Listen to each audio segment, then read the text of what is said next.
Vamos lá? Vamos lá. Vamos lá. Então, vamos lá. Hoje, com o Afonso nos acompanhando aqui, a gente te manda as melhores dele.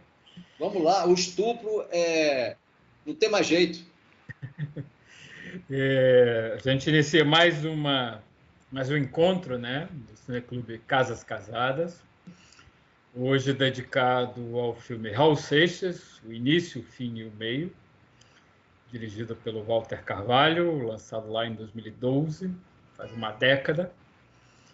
O Cineclube Casas Casadas, que é uma iniciativa da ABC, Cursos de Cinema, com o apoio da Rio Filme e do nosso valoroso Cavi, através da Cavídeo. E temos hoje presente para conversar aqui um pouco conosco sobre esse filme, sobre esse trabalho, o diretor Walter Carvalho, que também foi produtor associado do filme, e o diretor de fotografia, o Lula Carvalho. Antes de começar a discutir coisas de filme, etc., que é o tom que a gente tem aqui nessas conversas, eu queria perguntar uma coisa para o Walter. Você tem uma música preferida do Raul? É muito difícil. Não, primeiro, boa noite. Agradecer por vocês terem vindo, né? E eu havia me prometido, e eu vou tentar cumprir, tenho cumprido, que toda vez que eu me encontrar com algum grupo, seja presencial, seja virtual, seja no trabalho, assim, mais de 3 pessoas em volta de mim, eu chamo a atenção de que a gente tem uma tarefa. Eu sei que isso aqui não é lugar de política, mas os estatutos do Cineclube vai me perdoar, pelo menos por alguns instantes. É preciso a gente estar atento, nós todos temos uma tarefa importante, tanto quanto foi o Raul para a cultura brasileira, nós temos uma tarefa de ficar atentos, porque daqui para frente nós temos uma missão de retirar do governo esse genocida, essa pessoa abjeta, né? Então, eu só queria registrar... Falou do Lula livre, pai. Fala Lula livre que resume. Mas eu não quero nem falar do Lula. Eu queria falar que a gente não pode... Porque a reconstrução desse país vai nos custar muito caro, sobretudo na área da cultura. A reconstrução, a gente tem que estar atento para as mudanças e para a reconstrução desse país. Há que se dar as mãos. Dito isso, mais uma vez, boa noite. Estou cumprindo com o meu dever cívico. Boa noite. O meu querido Hernani, é muito difícil, porque o Raul ele é desses autores, desses cantores, né, desses compositores brasileiros, que compõem muito, né? Várias parcerias e muitas músicas. Cada vez que eu escuto uma música do Raul, eu prefiro aquela que eu estou ouvindo, né? Você escolher entre Sociedade Alternativa e Maluco Beleza, o dia em que a Terra parou, que está acontecendo agora, é muito difícil você escolher uma música dele. Agora, já me tornando prolixo e aproveitando, eu tento ser, não tem jeito, e aproveitando, o que é esse filme? Afonso, acho que seu som está aberto. O que é curioso nesse filme é que o show do Raul Vigo, eu vi um show do Raul, inadvertidamente, e eu não era uma pessoa que vivia escutando o Raul, né? Na minha trajetória de trabalho, eu não vivia escutando, mas dentro de casa, o meu filho, que está aqui presente, o Lula Carvalho, escutava Raul sempre. Bob Dylan, não sei o quê, mas ele escutava Raul sempre. Sempre tinha uma música do Raul dentro de casa. Impressionante. E há uma diferença entre o Lula e o Lucas, de 12 anos aproximadamente. E quando o Lula mudou um pouco, até saiu de casa, né, foi viver, mudou de casa e tal, eu passei a ouvir de novo com outro filho mais novo, 12 anos depois, né? Quer dizer, mais, né? Porque ele cresceu, mas o adolescente que escutava dentro de casa da mesma forma que o irmão escutava Raul Seixas. Então, eu escutei muito mais Raul dentro de casa, pelos dois filhos de gerações com 12 anos de diferença, do que pelos shows, etc, etc. Curioso isso. Olha, já começando um pouco a entrar no filme, eu acho que tem um momento do filme. Faisal, eu acho que seu microfone está aberto e tem uma conversa vindo daí. Não sei se ele está escutando. César, qualquer coisa, passa um WhatsApp para ele. Tem um momento no filme. Fechei o microfone dele. Tá bom, obrigado, César. Tem um momento no filme que eu acho, para mim, um momento muito, muito indicativo de questões que o filme eventualmente possa, enfim, apresentar, desdobrar, etc. E é um momento em que, curiosamente, você, Walter, e você, Lula, aparecem, que é lá o primeiro encontro, ou se não o primeiro encontro, pelo menos a primeira cena dentro do filme em que o Paulo Coelho aparece e ele está ali acendendo umas velas e tal. E ele vai fazer um comentário para mim muito sugestivo, dizendo que, bom, meio que eu vou dar um depoimento, mas não se, de uma lenda não se fala. A lenda é a lenda fica. Vocês querem que eu conte uma história, fazer história? Não, deixa a lenda.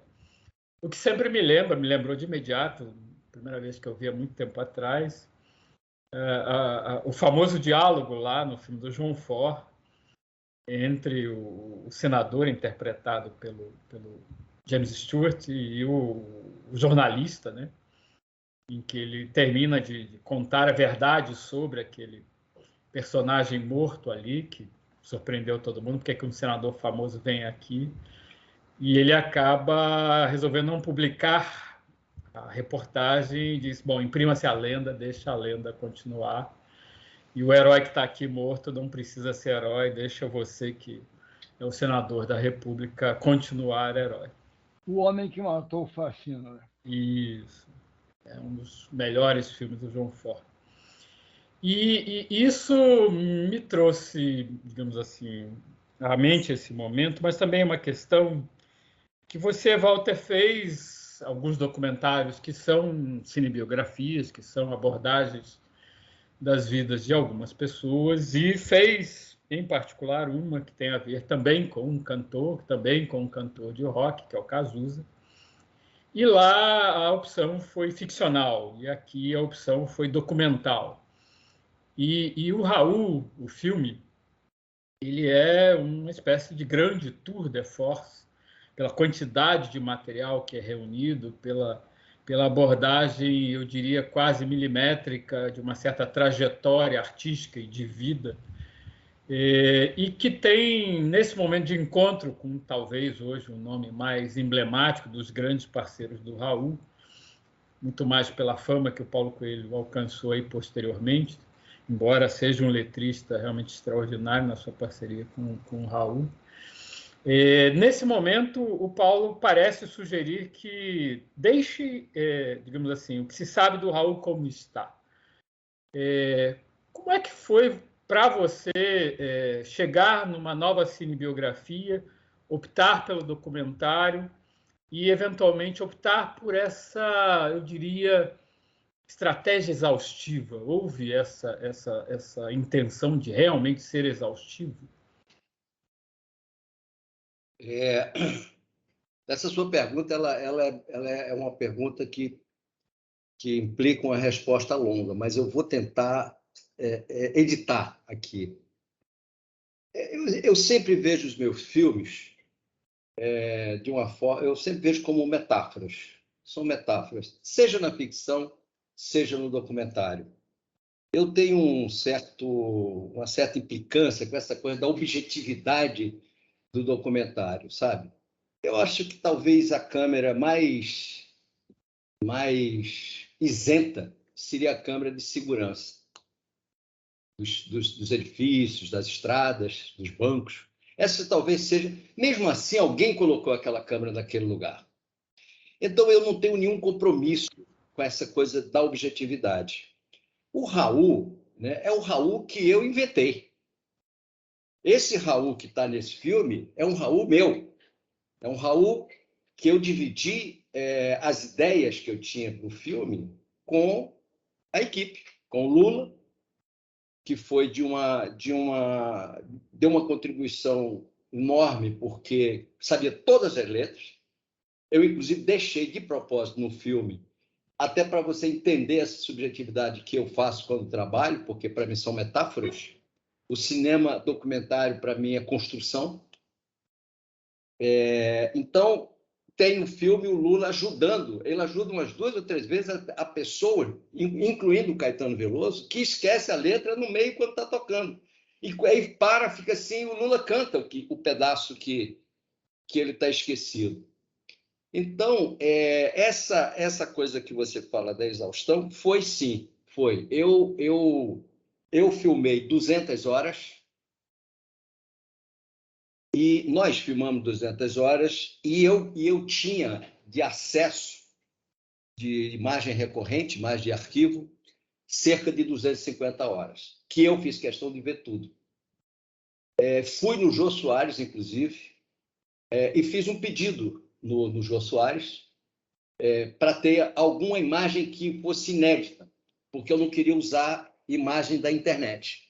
Então, para eu escolher imagem da internet e ver 250 horas como eu vi, demorou bastante, porque eu só tirei da internet o que não tinha chance de encontrar de forma nenhuma, e eu estava falando daquele assunto. Então, o filme, eu montei o filme durante 1 ano e 6 meses. Agora, evidentemente que eu saí da edição, da montagem, com o Pablo Ribeiro, que foi outro grande parceiro, um grande parceiro mesmo na edição desse filme.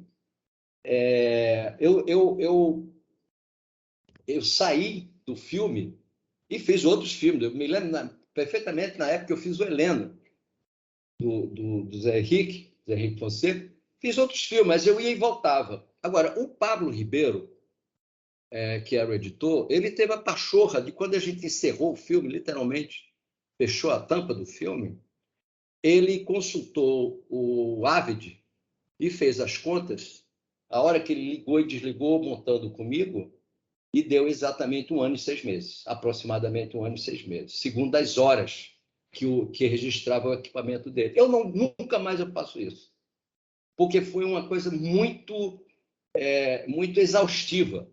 Foi uma imersão assim muito profunda na vida desse mito, do Raul, né? Quer dizer, eu te respondo uma parte da pergunta, porque eu acho que a gente vai falar de outras coisas que você falou nessa pergunta, mas foi exaustivo, foi bastante exaustivo. Foi muito difícil encontrar esse material todo. Tem Estados Unidos, tem coisas muito privadas, muito pessoais, tem turnês, tem coisas que eu nem imaginava que existissem, que tinham sido filmadas. Foi muito difícil levantar tudo isso. Bom, foi difícil. Se eu tirar a parte, conforme eu te falei, da internet, que foi mínima dentro do filme, foi muito difícil. Agora, eu devo quase que eu não sei dizer em termos de percentual, mas eu posso te dizer de importância dentro do filme. Eu devo à mulher do Marcelo Nova a genialidade dela ter gravado todos os shows que ele fez com o Marcelo. Então, todo aquele show de Goiânia, quer dizer, foram 9 meses de viagem, 50 shows. Então, esses shows eu não só usei no final do filme para contar a história de como é que ele chega à decadência total até a morte, como eu usei narrando com as músicas, com as canções do Raul, narrando ali a história dele, né? Então, eu devo muito. Se o Lula lembrar, a gente vai falar do nome dela, mas eu não lembro agora, de cabeça, o nome da esposa, né, do Marcelo Nova, que foi muito gentil em me dar o material. Eu escolhi o que eu quis e nos vendeu o material, e foi muito importante para eu contar essa história, né? Agora, a parte americana, fora aqueles Super 8 dele, com o Paulo Coelho, andando pelas ruas de Nova York e tal, do Brooklyn, não é Brooklyn, não, eu acho. Enfim, fora toda essa parte americana, nós que fizemos, com as viúvas, com as filhas, e com o neto. Nós que fizemos. Então, foi uma viagem que nós fizemos à Europa primeiro, onde nos encontramos com o Paulo Coelho, e de lá a gente foi para os Estados Unidos, não para Nova York, porque elas moravam no Texas. Texas e outro... Era um lugar meio assim, né? Meio Estados Unidos, assim. Acho que era Geórgia. O interior. Então, totalmente interior. Nós fomos lá e entrevistamos as filhas americanas e 2 das 5 esposas do Raul. Nós entrevistamos 2, sendo que uma falou por home office. Ela não quis falar de forma nenhuma. Ela mandou uma carta para a filha e a filha nos leu daqui do Brasil. Já tinha voltado, que a gente não conseguiu convencê-la de falar. Ela nem pronuncia a palavra Raul, né? O nome da filha é o nome do marido com quem ela casou na época. O sobrenome da filha não chama Seixas. Não é Scarlett, como é o nome? Como é que é o nome, Lula? É o nome da Simone. Simone. Simone. Simone. Então, essa parte foi nós que fizemos. Tem a parte da Bahia, nós ouvimos 93 pessoas, tem 53 no filme. A parte da Bahia, na verdade, foi... a gente filmou para valer, eu fiz a pesquisa filmando, e eu filmei para valer, mas usei muito pouco, só usei os Panteras e o irmão, o Pedro. O Pedro. Pedro é a música. Pedro é a música, que é o Plínio. Plínio, seja. Então, e o primo, mas muito, muito restrito, mas eu ouvi, sei lá, umas 30 pessoas na Bahia, todas que tinham... o Valdir Serrão.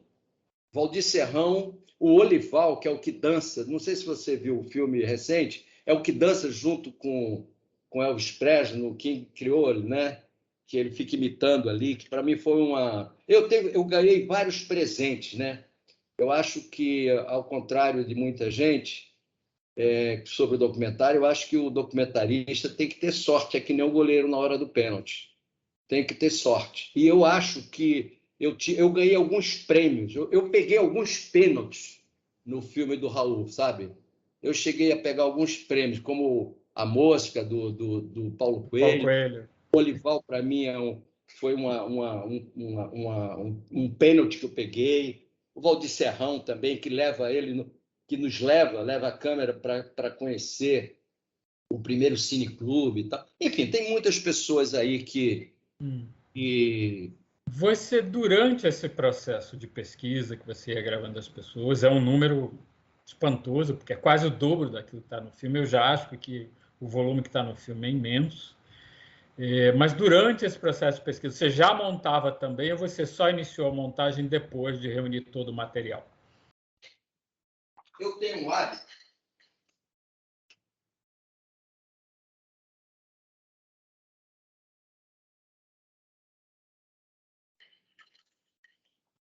Desculpa aí o interregno, mas eu tenho um hábito eu tenho um caderno em todos os filmes que eu faço, todos os filmes, aliás, tudo que eu faço. Vamos combinar que em tudo que eu faço, eu só sei fazer desenhando e escrevendo nos meus cadernos. Então, à medida que o filme, a gente avançava com a pesquisa, com a entrevista e com as ideias, eu ia anotando o que possivelmente seria um corte, o que possivelmente seria um plano, o que possivelmente seria um gesto meu dentro do filme, né? Então, quando o filme acabou, eu, de posse desse caderno, eu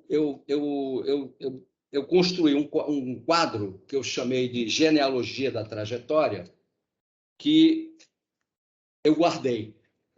Não sei se vai dar para ver aí. Dá um pouquinho uma ideia do que você desenvolveu aí. Esse quadro, essa trajetória é o seguinte, eu separei, como era muita coisa, eu separei do lado, botei ele no meio aqui, quer dizer nada isso, mas botei ele no meio. Do lado de cá, eu coloquei a vida a vida privada, né, e a vida pública. E no centro eu fiz a infância, o pai, a mãe, a família e a morte.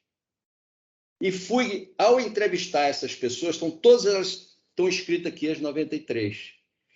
Cada pergunta que eu fazia para uma pessoa dessa, que me remetia a alguma coisa da vida particular do Raul, eu perguntava os Panteras, os Amigos, o Cine Roma,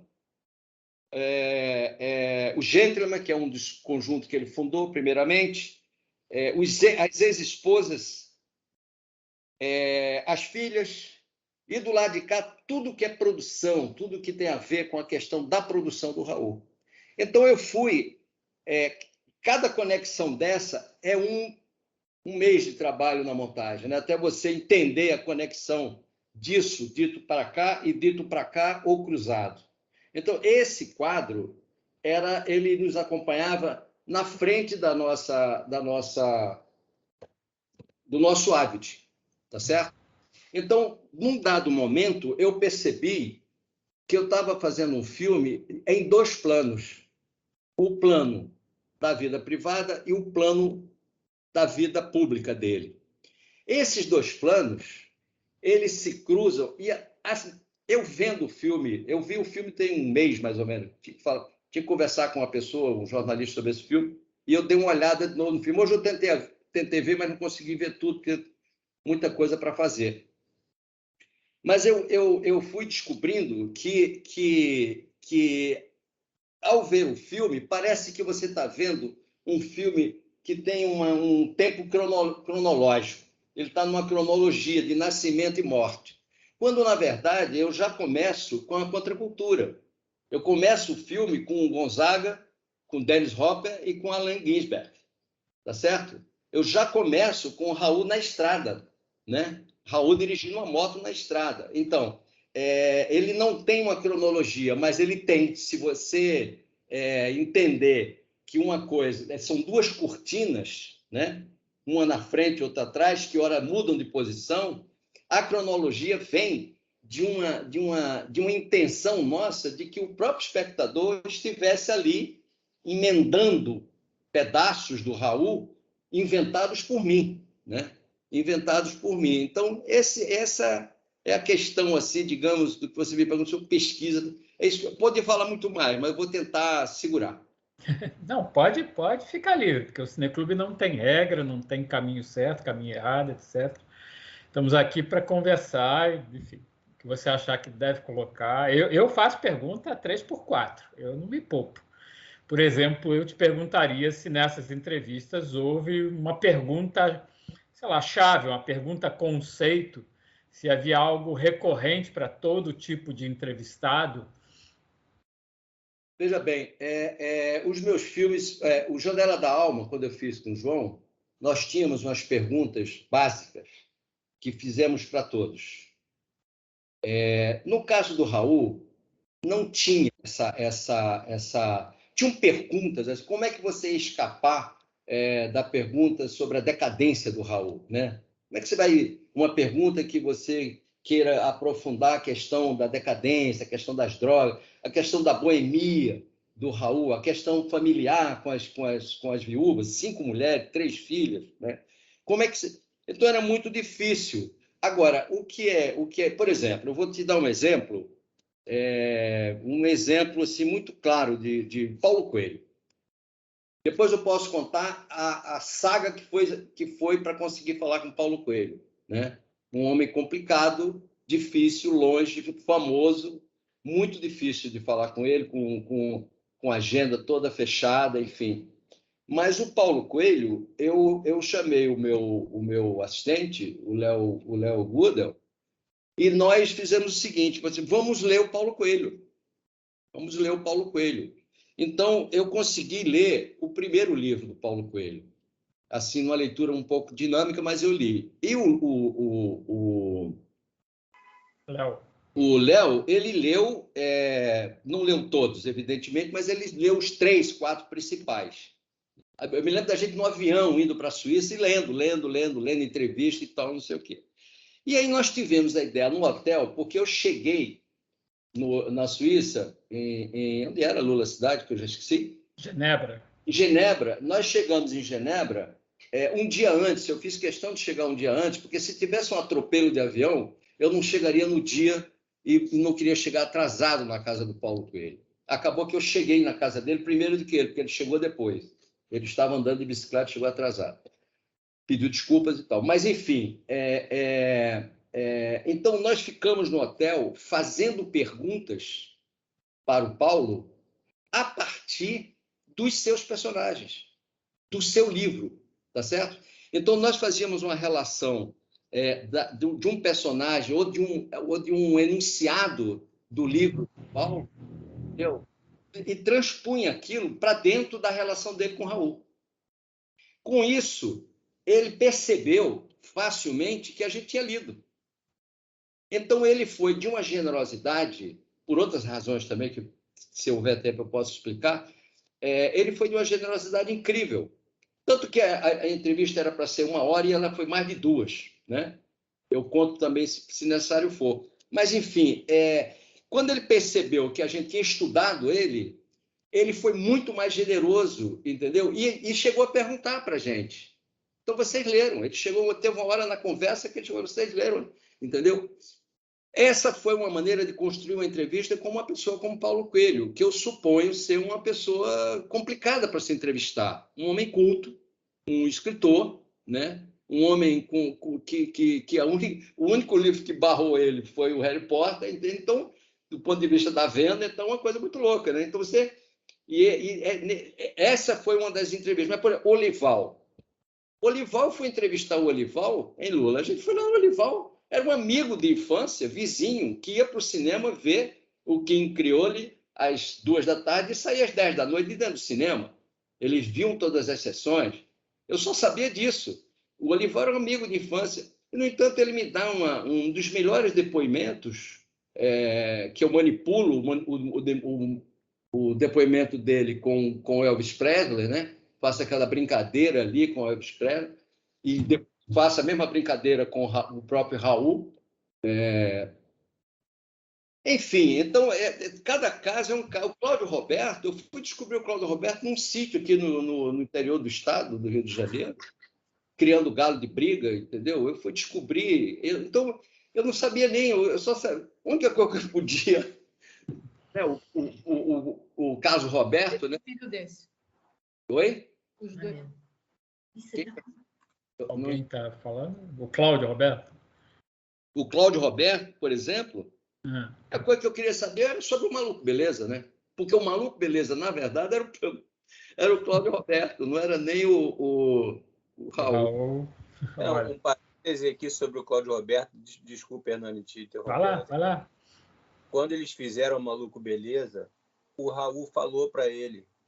Eu não sei se isso está no filme, acho que não está no filme, acho que ele contou, não sei agora se ele falou isso para a gente, mas o Raul falou, cara, ele tinha, sei lá, 19 anos, ele era muito novo, assim, e aí o Cláudio. E aí o Raul falou, cara, você tem ideia do que você fez, cara? Você tem ideia da música que você fez? Você tem ideia do que a gente acabou de fazer aqui? A música não tinha nem saído ainda. Eles tinham acabado de fazer. Não está no filme, mas eu lembro disso. Quem se arrepende é o Paulo Coelho, de não ter feito. Não, aí o Cláudio fala aí, o Cláudio que contou isso pra gente. O Raul fala, cara, essa música vai entrar pra história, essa música vai ser, sei lá. Então, se eu fosse você, eu ia embora, cara. Ia pra um sítio, ia embora. E ele foi. E falou, eu tô aqui até hoje, porque naquele dia lá o cara falou pra mim que eu tinha feito essa música e que eu podia ir embora, eu vim. E tô aqui. Isso é lembrado, é verdade, ele contou. Não está no filme, mas eu me lembro disso. Ele contou muito bem. E o Paulo depois lamenta não ter feito essa coisa. Sim, ele comenta no filme, né? A música que eu percebi na hora que devia ter feito e não fiz, etc. Ele cita como obra-prima, né? Ele cita Sim. 2 coisas, uma delas é o Maluco Beleza. E essa coisa enfim, você, na verdade, estava sempre work in progress, né? E anos, no fundo, porque eu acho que a produção inteira levou anos. Mas esse período de edição, de montagem, esse ano e meio aí contado no AVE, assim, eu vi o filme 2 vezes só. Eu vi o filme lá na época, em 2012, e revi agora para essa conversa.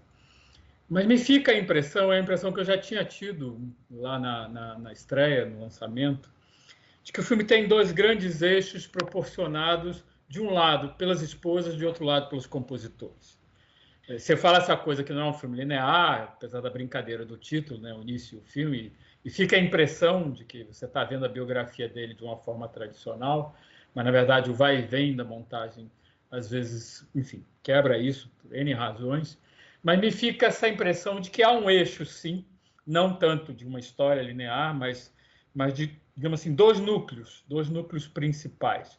As esposas, que vão trazer isso que você colocou aí no seu diagrama, né, essa vida privada, e os parceiros musicais, que vão trazer muito essa dimensão do artista, né, de como ele se comporta na carreira, que muda muito, na verdade. É uma carreira, na verdade, longa, apesar de parecer que, enfim, é relativamente curta, mas é uma carreira longa, uma carreira que muda muito, né, que tem várias peripécias. E eu acho que, digamos assim, a montagem tem essa sabedoria de ancorar essa biografia que era muito conhecida. Enfim, criança, eu ouvia os discos todos, adorava aquilo, botava no toca-discos até a agulha furar o disco, etc. Eu era um dos fãs do Raul. E, assim, eu reconhecia muito aquilo tudo porque acompanhei aquilo tudo. Quem era da minha geração reconhecia. Mas para quem não era, eu acho que essa estratégia, se é que ela houve, não sei, ela era uma estratégia que trazia dois lados muito... Caiu tudo. Você sumiu para mim, Walter. Eu estou aqui. Essa coisa do Teams, às vezes, muda tudo aqui para mim. Bom, ainda bem que sua voz está aí, daqui a pouco eu te acho de novo. Eu estou aqui eu estou na tela, eu estou do seu lado. Tá bom, então ótimo. Enfim, houve essa estratégia, houve essa construção pela montagem, de um lado um eixo que seriam essas relações amorosas, vamos chamar assim, não só as esposas, e do outro esses parceiros que comparecem de uma maneira muito forte. Eu sei que há muitos outros personagens, mas me parece que eles às vezes complementam, não são tanto um eixo. Como, por exemplo, os críticos musicais. Não, eu resumi ao Nelsinho e ao Tarek. Eu considero o Tarek uma enciclopédia da música brasileira, né? Em todos os sentidos. Veja bem, quando eu mostrei esse quadro para você, era a tentativa de dizer exatamente o que você chamou de eixo, eu chamei de cortina. Tá certo? São duas cortinas e um eixo no meio entre as cortinas, e essas cortinas mudam de posição a cada momento que o filme avança. Quando você fala, eu anotei aqui, você falou da carreira, né? Carreira longa e tal. O Raul tem várias coisas curiosas, assim. Eu não sei se tem isso no filme, mas tem várias coisas curiosas no filme.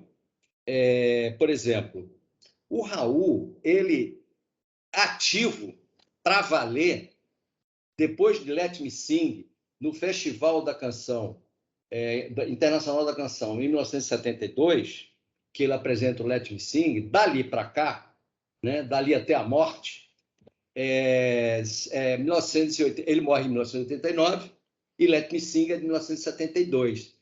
Let Me Sing é a segunda vez que ele tenta fazer alguma coisa no Rio, viver no Rio. Ele vem, tenta, não consegue, volta para Salvador, e só quando ele vem com Let Me Sing, no festival, que estava Despim Atari, Augusto de Campos, Júlio Medalha, Solano Ribeiro, só tinha gente barra pesada no júri desse festival. E imediatamente viram, né, que ele era o cara ali daquele ano. E quem tira em primeiro lugar desaparece, que fica ele. É uma canção do Walter Franco que tira o primeiro lugar. Ele tira em segundo e ele fica... Bom, o fato é que esta trajetória chega a 17 anos, quase 17, 16 anos e pouco, porque ele morre em agosto. Então, é uma trajetória de 16 anos e pouco. Desses 16 anos, você subtrai, ou 17, você subtrai 4 anos de inatividade. que é quando o Marcelo Nova leva ele para fazer um show na Bahia e ele se entusiasma e, em vez de fazer um show, ele faz mais 49 pelo Brasil inteiro.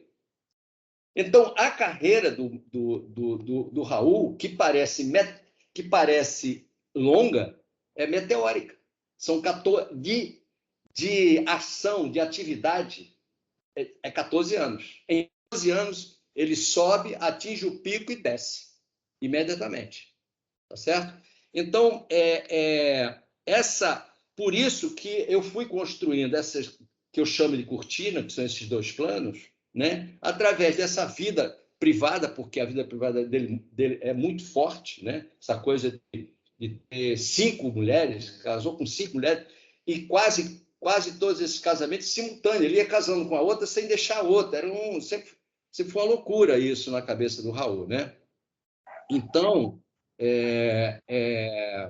o que há, na verdade, são esses dois planos que eles se cruzam pelo eixo da infância e da família até a morte, né? Por ele. O tempo todo isso se cruza. Quer dizer, essa é a estrutura do filme que eu confesso a você que não foi uma coisa que eu pensei em fazer quando estava filmando.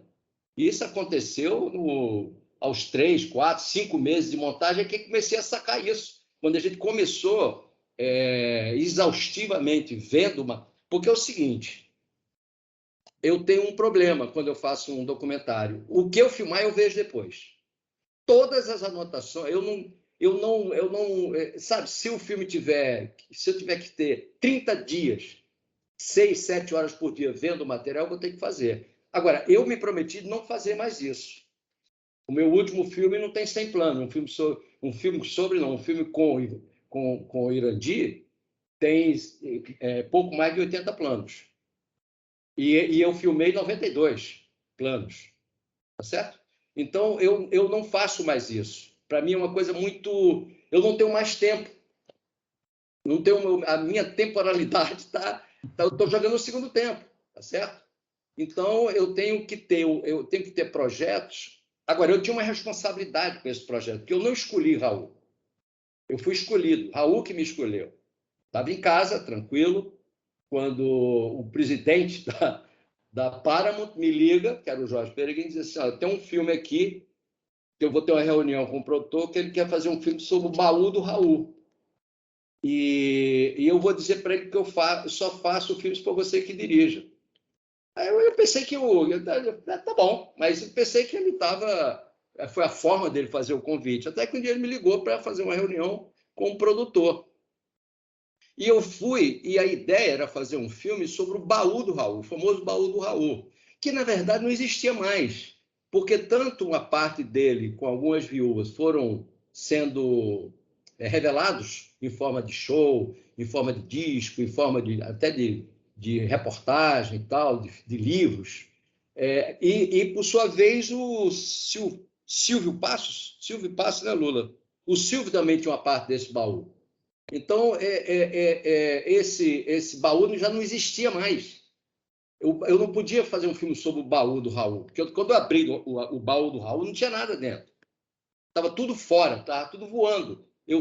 Por isso que eu inventei um Raul. Eu fui tendo que recolher retalhos, migalhas, pedaços, fragmentos, vestígios do Raul. Entendeu? Bacana. Deixa eu chamar o Lula para essa conversa também, está quietinho ali. Tem um momento também com o Paulo Coelho que eu achei muito curioso. Ele sai ali meio no jardim daquela mansão que ele tem lá em Genebra e tal. E ele vira para a câmera, vira para você e diz assim, é aqui que vai botar a câmera? É aqui? Ele até aponta, né? Um pouco, talvez, querendo dirigir a cena, porque vocês não mostram meu jardim ou algo do gênero.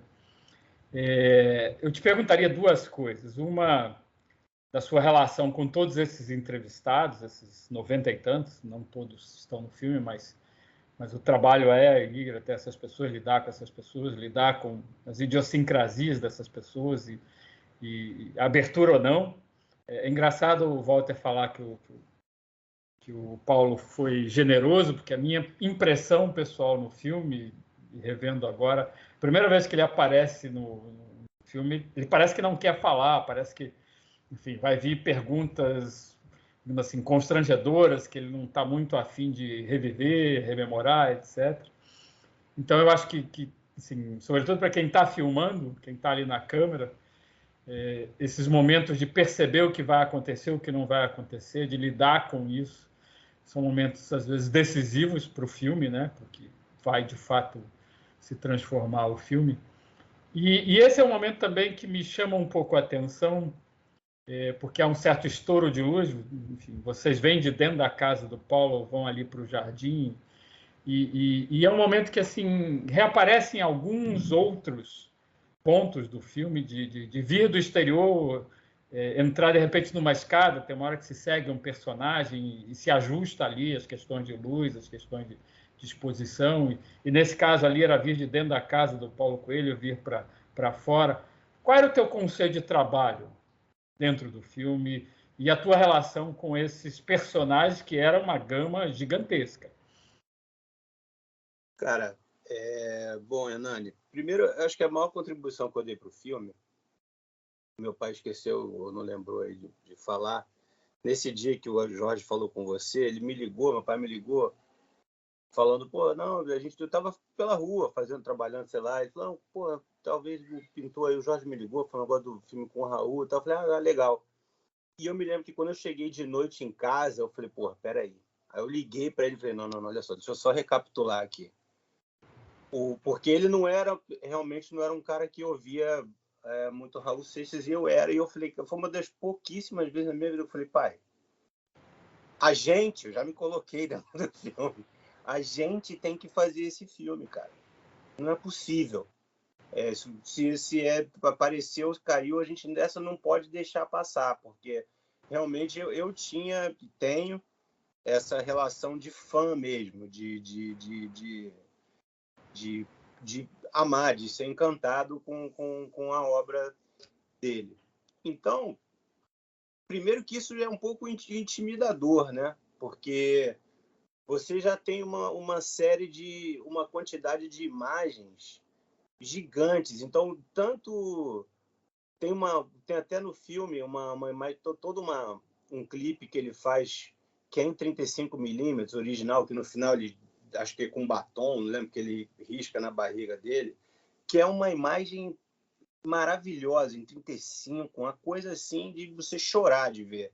E, ao mesmo tempo, tem uma imagem como com ele com o Zé Ramalho, por exemplo, que é uma câmera VHS, uma imagem que a gente sofreu ali, porque a imagem era de baixa qualidade, mas que ela vem, você como historiador, Ana, entende? Ela vem carregada com uma vida, né, e um peso ali daquele momento que para mim sempre foi muito difícil como criar ali, ajudar a criar imagens para o filme que fossem dialogar com imagens tão interessantes e tão ricas do arquivo que a gente sabia que ia ter, né? Então, e muitas vezes você consegue produzir coisas, outras vezes não. Então, tem aquela parte das imagens que a gente... Acho que foi a coisa mais elaborada que eu me lembro que a gente fez num teatro lá em Salvador, que a gente botou um véu na frente, que projetou, e aí tinha os panteras atrás, e aí tinha uma brincadeira de luz. Então, era uma coisa do ponto de vista de documentário assim, mais elaborada. Mas muitas outras vezes era quase que um cinema direto. Ali, eu acho até que o Olival, se eu não me engano, claro, ele mora ali, e a gente foi, não sabia se ele ia estar.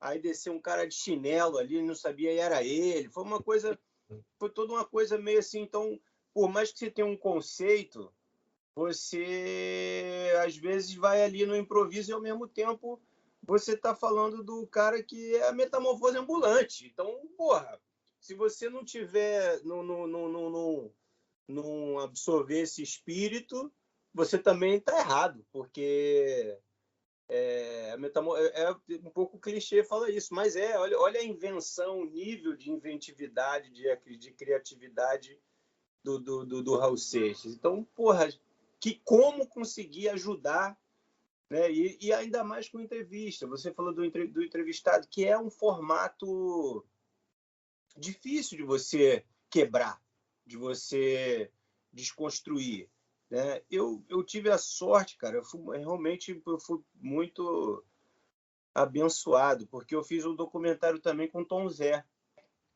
né? E o Tom Zé estava presente. Então o Raul não, o Raul estava fazendo um filme sobre alguém sobre a memória, sei lá, sobre o que ficou, sobre vestígios, não sei.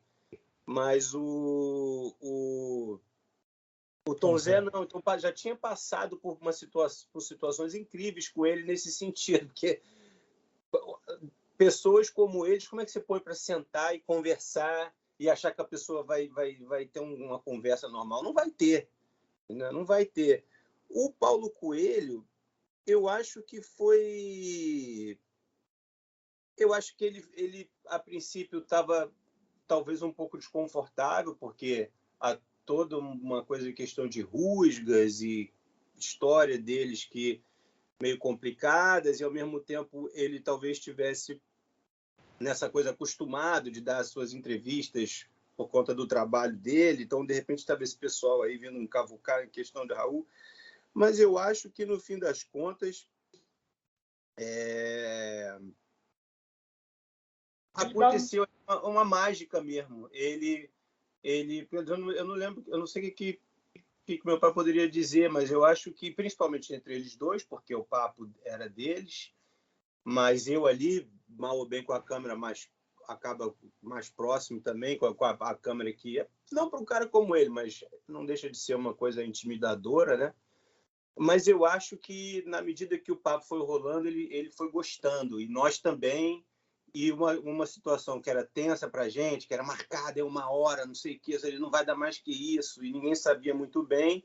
Ele também devia estar do lado dele sem esperar, na expectativa dele, mas de repente a coisa se assentou de uma tal forma que é ao ponto de que de repente a mulher dele começou a vir chamar ele, já tinha meio que acabado o tempo, eles tinham um compromisso, um jantar depois, e ele falou, não, peraí, agora dane-se o horário. Agora ele levantou, até foi lá dentro e voltou, falou, não, agora vamos fazer isso aqui, vamos falar isso aqui e foda-se. Vamos ao ponto que veio a mosca e aquilo tudo. Porra, aquilo deu vontade de chorar quando aconteceu aquilo, porque aconteceu, realmente é uma coisa, um milagre, né, que aconteceu ali naquela hora. E ele falou, eu não sei se essa parte está também, que ele diz, pô, moro aqui há 200 anos, nunca tinha visto uma mosca.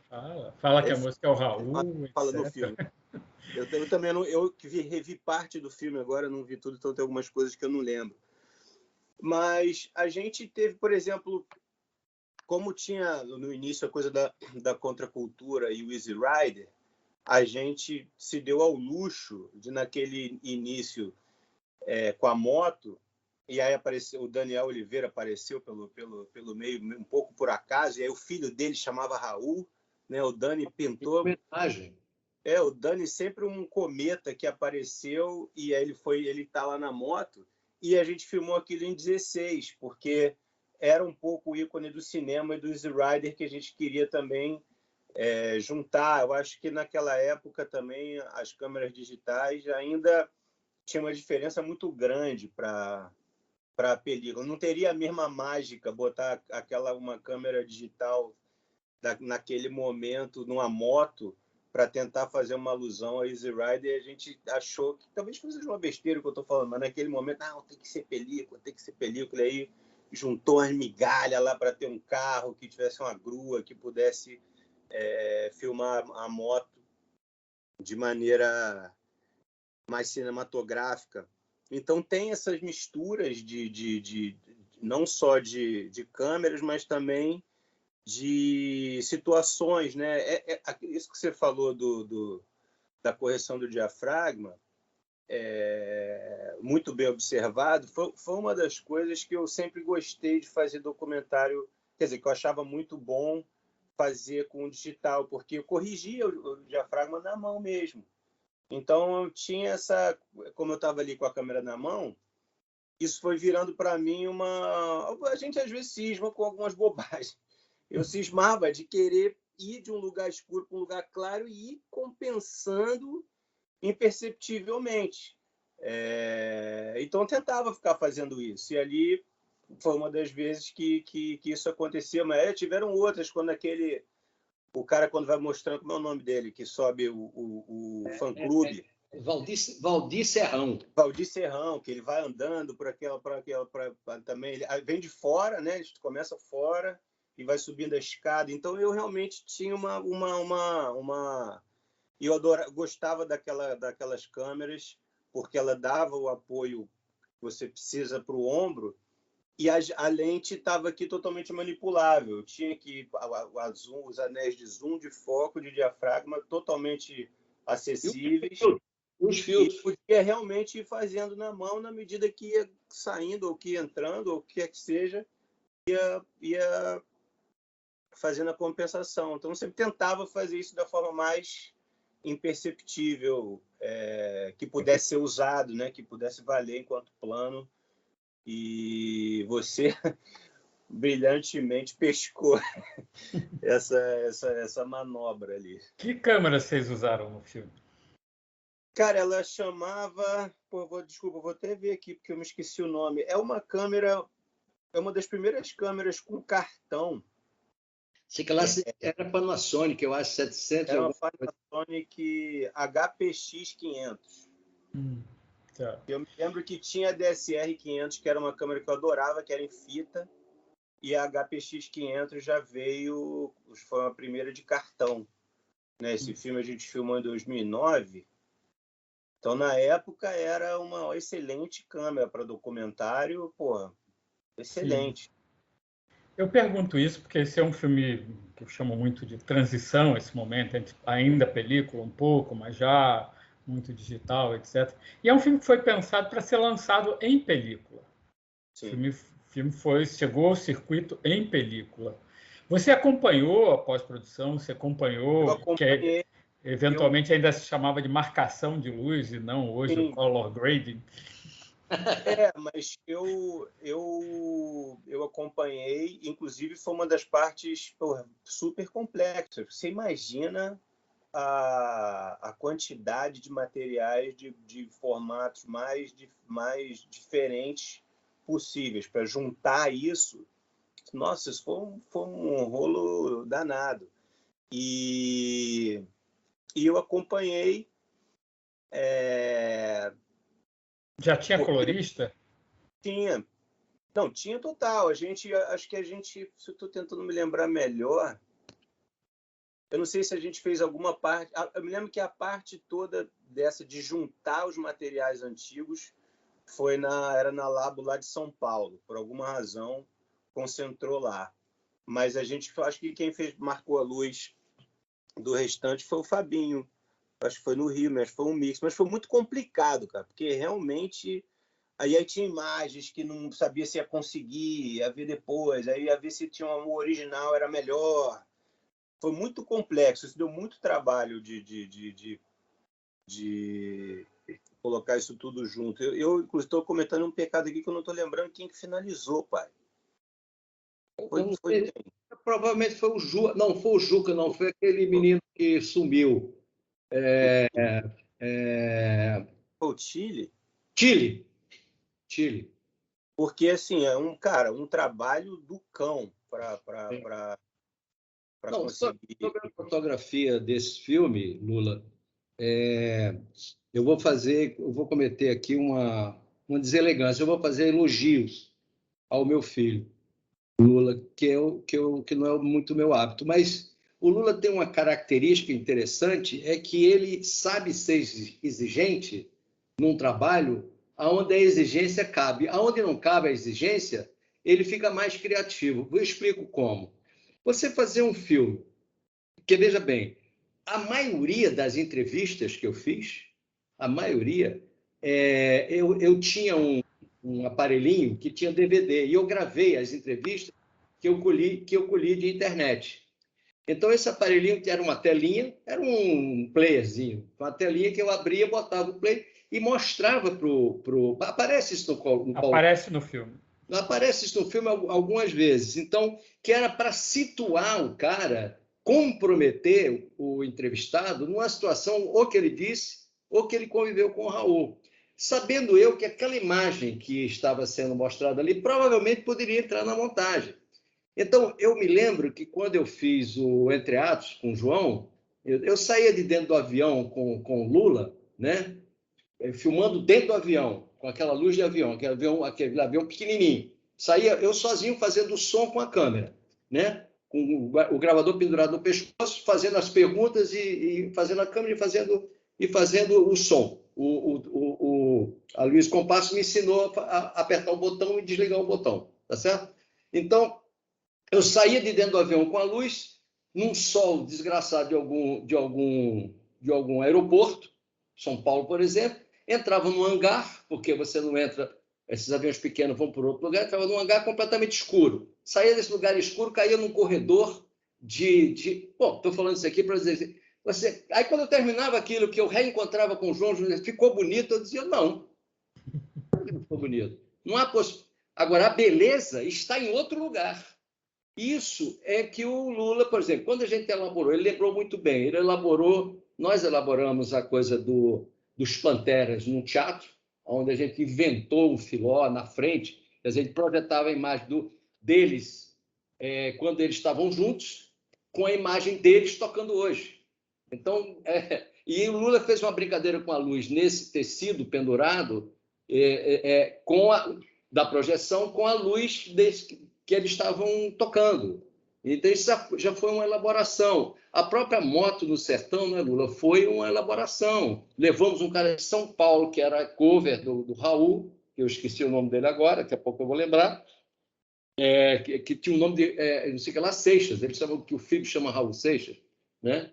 Então, teve momentos que não só ele tinha que dilacerar o trabalho dele como fotógrafo, e eu sei o que passa pela cabeça de um fotógrafo e pela cabeça de um técnico de som, no momento em que o mais importante não é a estética, não é a beleza, mas é o que está acontecendo. Por exemplo, lá com o Cláudio Roberto, na hora que ele levou a gente, no fundo do sítio lá, tinha uma casinha. E ele falou, eu ficava com o Raul aqui. Às vezes ele chegava aqui, ficava dormindo aqui. E aí eu vinha para cá, a gente ficava compondo, não sei o quê. E aí ele dizia para mim, a gente foi vendo que para compor, para realmente você se ter ali a viagem, você tinha que estar desconfortável. Então a gente ficava com o violão aqui, se apertando aqui na parede. E o cara veio fazendo isso comigo e eu com a câmera. Porque tem que estar apertado, tem que estar desconfortável. Ninguém senta e fica tranquilo e sai. Não é assim. Tem que estar um por cima do outro. Então a gente ficava aqui dentro, os dois. E eu com a câmera e o cara vindo. Aliás, eu fiquei super amigo desse cara. Esse cara foi uma figura. O lugar tinha 2x3, né, Lula? Um lugar. E tinha que ter esse negócio de apertar. Então, esse tipo de coisa. Se a gente não conseguisse incorporar, a gente não estava entendendo nada, né, do que era o Raul Seixas. Nesse sentido, eu acho que para mim era uma curtição mesmo, mas acho que uma coisa importante também, né, você que é um cara que gosta de coisas técnicas também, eu peguei, acho que pela minha geração, ainda aprendi a fazer as coisas com a película, peguei o final dela, né? Mas eu aprendi a usar o fotômetro, quer dizer, acho que aprendi. E então esse tipo de correção de diafragma era feito você medindo. E quando você tem a cabeça acostumada com isso, quando você pega o vídeo, que você visualiza, facilita, porque ali você está vendo imediato. Então, o que dava também essa liberdade de você, apesar de que não é novidade também se fazia com película, mas quando você está ali no documentário, você não está medindo, mas você está tendo o poder de ver o que está sendo impresso, dava para você fazer esse tipo de coisa funcionar mesmo, né? De ficar bom, de ficar usável. Hernani, a gente está com uma hora de conversa. Se você me permite, eu queria fazer uma pergunta. Claro, vai lá, Silvio. Valtinho, o filme tem um crédito no início de co-direção para um colega nosso, uma pessoa muito querida, Evaldo Mocazel, Você pode desvendar um pouco como foi esse processo, qual foi a participação do Evaldo na construção do filme? Não, o Evaldo, eu levei ele para a Bahia. O Evaldo, para quem não sabe, o Evaldo é um grande jornalista, foi editor do Caderno de Cultura do Estadão. E eu pedi para ele me acompanhar na pesquisa da Bahia, dos personagens da Bahia, me ajudando a fazer uma espécie de pauta, né? Como jornalista e tal. Então, ele fez algumas pesquisas e tal. E aí, como ele era um camarada, fez muito mais filme do que eu, um documentarista de mão cheia muito maior do que eu, e fez, na época, ele já tinha feito uns 16, 18 filmes e tal.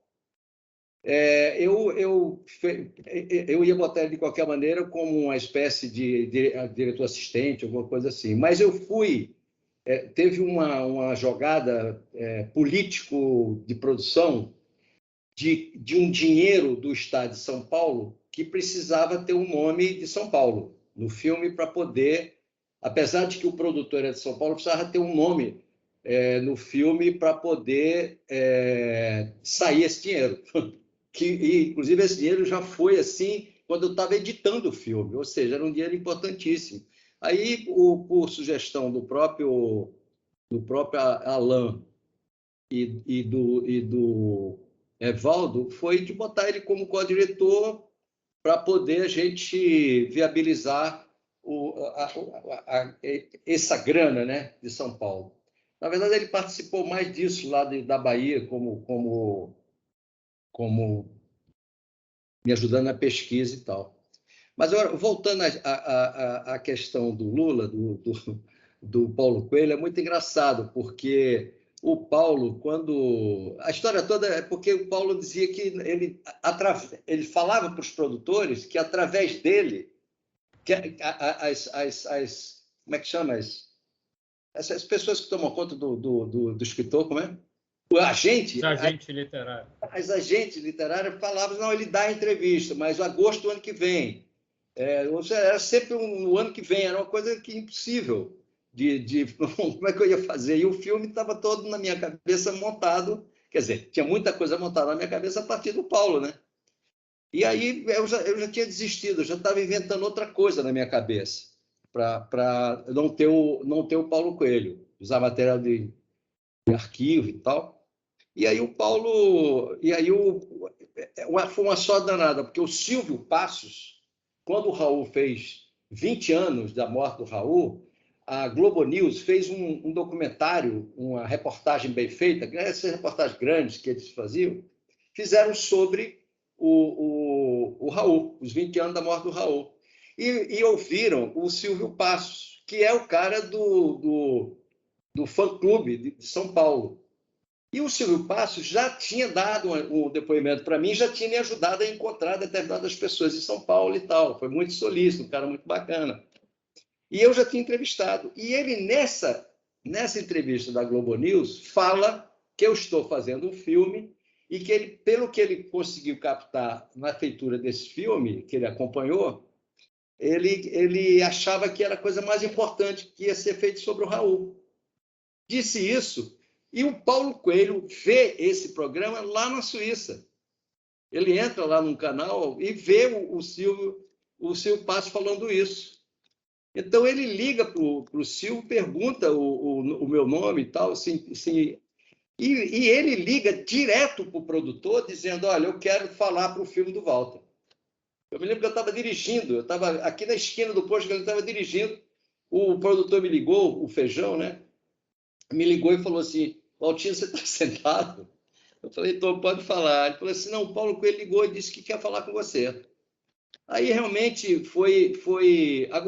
E quando eu falei com o Menescal, para quem não sabe, é o maior amigo do Paulo Coelho até hoje. Quando o Paulo vem para o Brasil, fica na casa dele, porque alugou apartamento, vendeu, sei lá o quê, então ele fica na casa do Menescal. São muito amigos.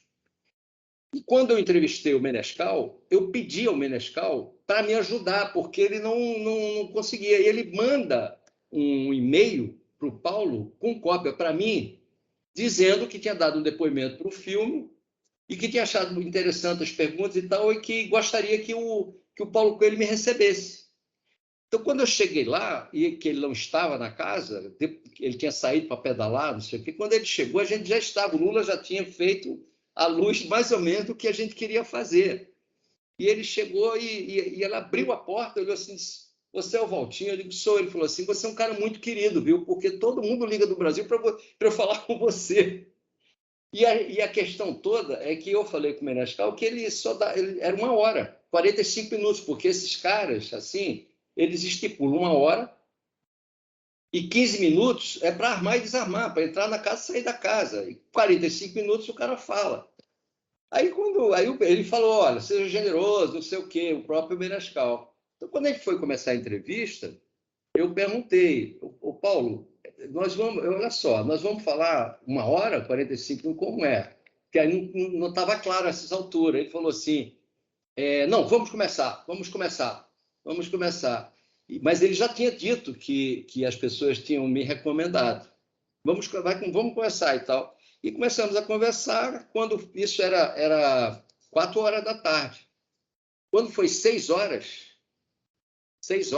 não, era 5. Quando foi 6 horas, que ele falou assim, olha, eu tenho que orar. Chegou minha hora de orar, eu tenho que parar. Mas eu garanto que é rápido. Mas quando 1 hora que ele foi orar, então, e disse que era rápido, então já ficou claro que ele ia voltar. Tanto que até me ofereci, mas ele não deixou. Foi lá orar, mas demorou 5 minutos a oração dele, porque era 6 horas da tarde. Voltou. Quando ele voltou, 1 hora depois, ele chama a Cristina, a mulher dele, a esposa dele, chama a Cristina e diz, Cristina, liga lá para fulano, para não sei quem, falou umas pessoas, e fala que eu vou atrasa que tinha um jantar. Ele tinha um jantar, então atrasa aí. Então, trocando em miúdo, eu só não consegui que ele cantasse, não consegui tempo de chegar que eu queria que ele cantasse, porque ele cantou no Canecão, eu queria que ele cantasse no filme. Mas eu consegui que ele usasse o arco, com flecha e tal, tudo mais. Acontece uma coisa curiosíssima, é que 2 horas e 45 depois que nós acabamos a entrevista, quando nós descemos, o técnico de som, nosso técnico de som, o Evandro, tinha esquecido uma bateria em cima do prédio, do apartamento dele, apartamento casa e tal. E aí eu falei, olha, eu não vou lá, você vai, eu não tenho mais coragem de voltar lá no palco para pedir uma bateria. Deixa essa bateria aí. O Evandro voltou, foi buscar a bateria. Quando tocou a campainha, que ele abriu a porta do apartamento, o jantar era na casa dele. Ele atrasou na Suíça, a precisão suíça, né? O relógio, ele atrasou o jantar que era na casa dele. Ele não estava indo para o jantar, ele ia receber pessoas na casa dele. Portanto, ele foi extremamente generoso em ter nos recebido e falado 2 horas e quase 20 minutos durante o período que foi lá. Agora, quando começou, você tem razão, você é como o Lula diz, um observador, um técnico, sabe das coisas. E quando começou, que eu pedi para ele ir acendendo as velas, tipo assim, vamos chamar a memória aqui do Raul através do fogo, né? Que tinha uma pergunta sobre o fogo que a gente identificava no livro. Aí, quando ele falou assim, uma lenda não se fala, não se conta, né? Uma lenda é uma lenda. Ou seja, ele estava dizendo ali, eu não vou falar da lenda. Mas ele desandou a falar. Por exemplo, eu não fiz nenhuma pergunta sobre a questão das drogas, foi iniciativa dele. Ele dá um depoimento muito corajoso no filme. Muito corajoso, ele revela tudo dali, e eu juro a você que eu não cheguei aí. Ele mesmo tomou a iniciativa. Não, eu que apresentei droga com o Raul, tudo mais e tal, blá, blá, blá. Não teve. Então, ele foi. E tem mais. Quando o filme ficou pronto, eu mandei uma cópia para ele.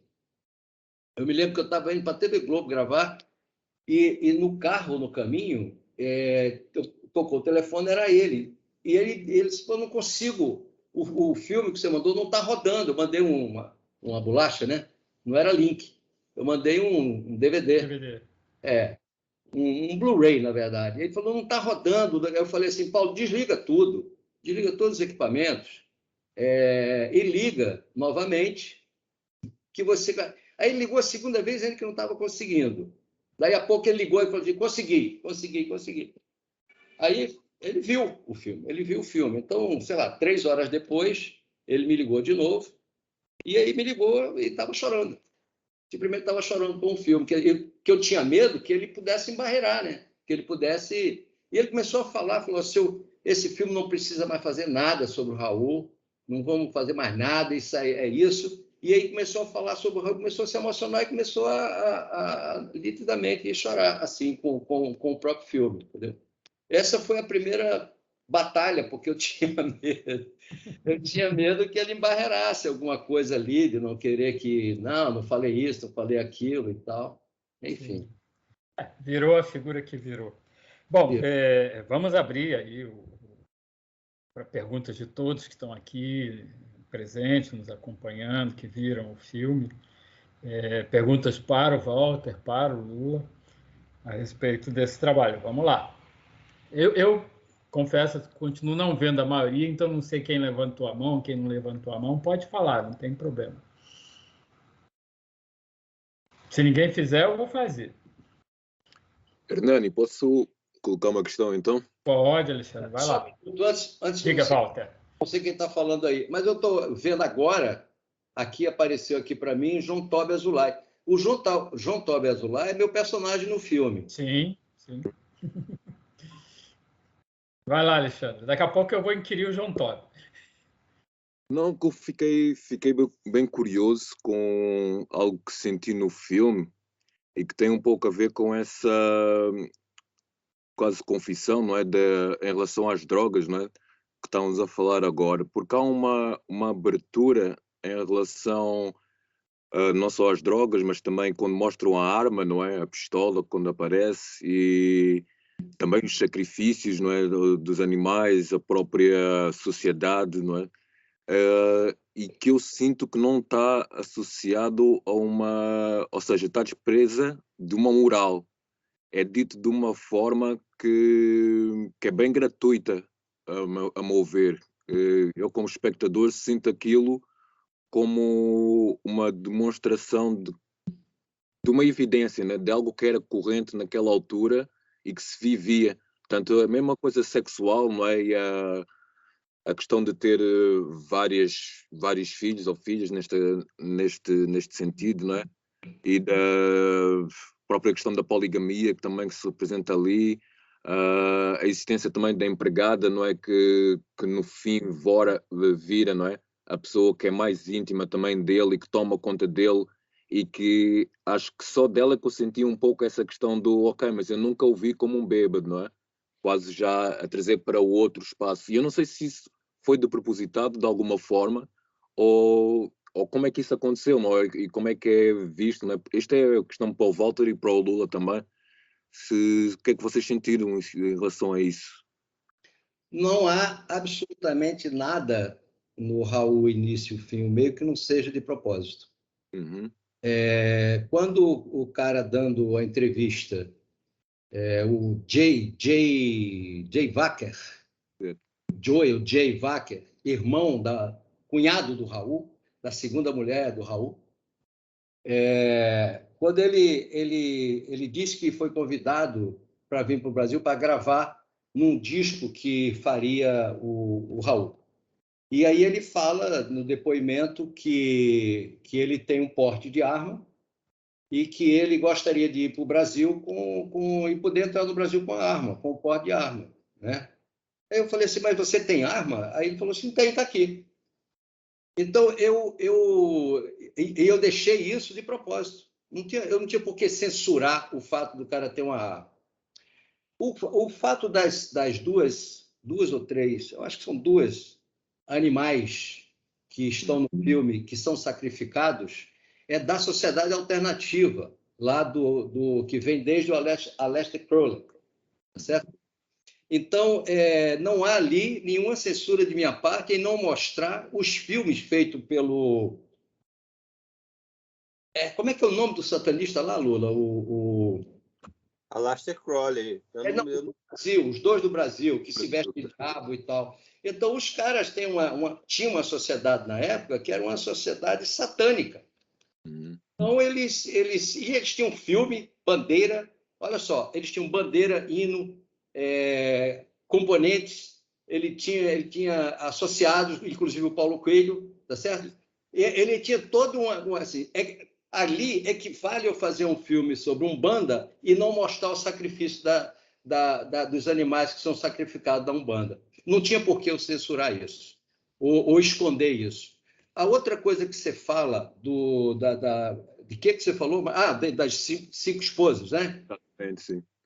Das mulheres. Isso não tem... Você não tem como falar da história do Raul sem dizer que Raul tem 3 filhas e foi casado com 5 mulheres, tá certo? Aliás, eu conheço alguns amigos que têm essa característica de ter várias mulheres e vários filhos, enfim, tem alguns amigos assim. Eu não tenho... Então, eu repito, tudo que está no filme é absolutamente assumido por mim. Eu sou o diretor do filme, por mim, e se eu fizesse o filme hoje, talvez eu chegasse a essa solução pelos mesmos caminhos. Não tenho nenhuma...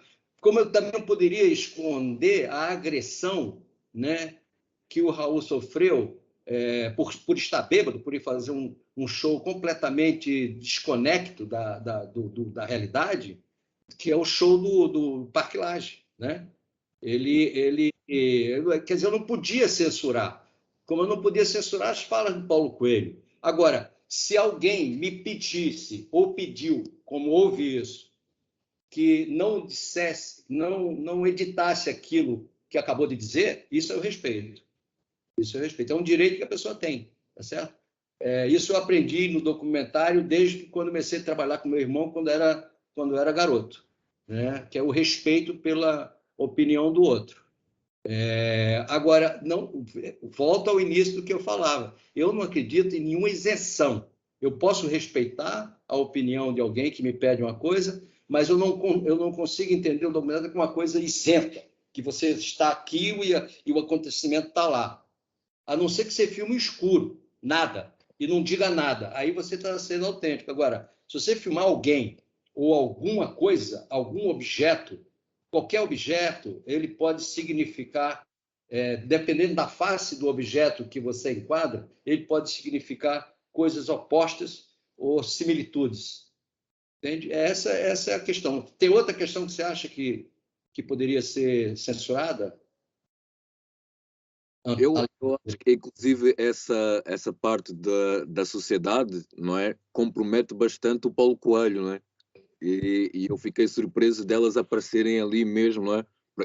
Até há um género de conflito mesmo da própria montagem, como foi criado, não é?